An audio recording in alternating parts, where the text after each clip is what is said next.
bien détendu, bien debout dans mes deux pieds. Je vais faire des respirations où on entend l'expire, on souffle à l'expire. On y va, inspire.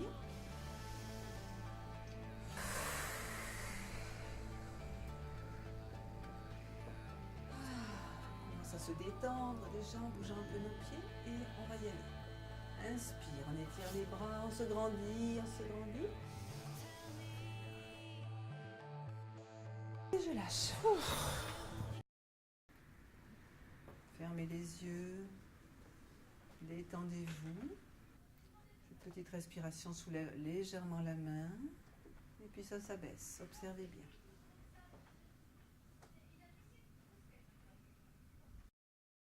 Méditation, ça veut dire se cultiver en sanskrit et familiariser en tibétain. C'est une discipline. Entraîner son esprit comme vous allez entraîner votre corps ou bien votre faculté d'apprendre à lire et à écrire, ou de jouer aux échecs, ou de jongler, ou de faire du piano. C'est un entraînement. Et comme c'est parfaitement laïque, séculier, donc il n'y a aucun problème, qu'on soit athée, chrétien ou quoi que ce soit, il n'y a pas de raison de... Après tout, c'est comme de renforcer le système immunitaire mental. On fait bien l'exercice physique pour la gymnastique, quelque chose de tout à fait admis dans l'école. Pourquoi pas un peu de gymnastique mentale?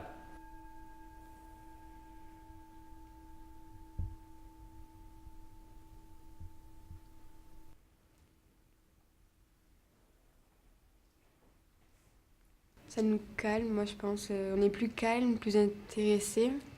Moins stressé aussi. Puis ça permet d'être plus concentré. Quand on arrive en cours, on pense un peu à plein de choses, et quand on fait la méditation, on arrive à se concentrer sur une seule chose. Paul, si tu devais choisir un exercice à montrer à la classe pour développer l'attention, qu'est-ce que tu choisirais? Le 8 de l'infini. Le 8 de l'infini?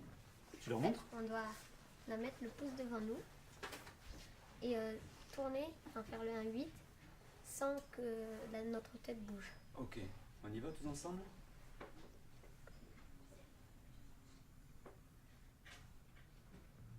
L'attention peut être éduquée en tant que telle. Pour être heureux et rendre les autres heureux, il faut développer deux qualités de base, l'attention et l'altruisme. Et quand on a ces deux qualités, effectivement, on ne fait pas d'erreur vis-à-vis de soi-même, on ne fait pas d'erreur vis-à-vis des autres, et la société fonctionne beaucoup mieux. Voilà, et les mains sont douces, amicales, elles effleurent. Vos mains sont des aides précieuses pour l'autre.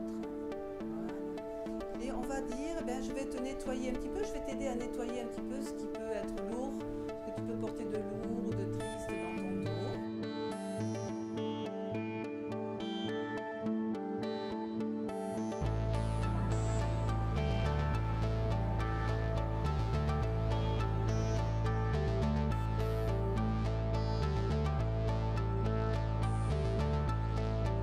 Ce matin, on a eu une méditation dans la classe. Ah, pareil? Ouais, j'ai pareil.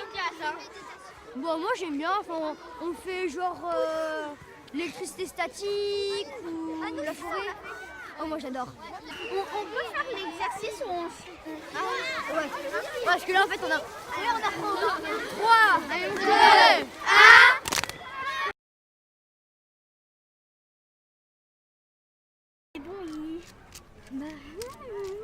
On va vous aider à cultiver votre attention, à améliorer votre intelligence émotionnelle, à vous familiariser avec un comportement prosocial, et toutes ces composantes-là, tout le monde sera d'accord à 100%. Si on vous dit qu'on va pouvoir améliorer ces qualités-là, tout le monde est preneur.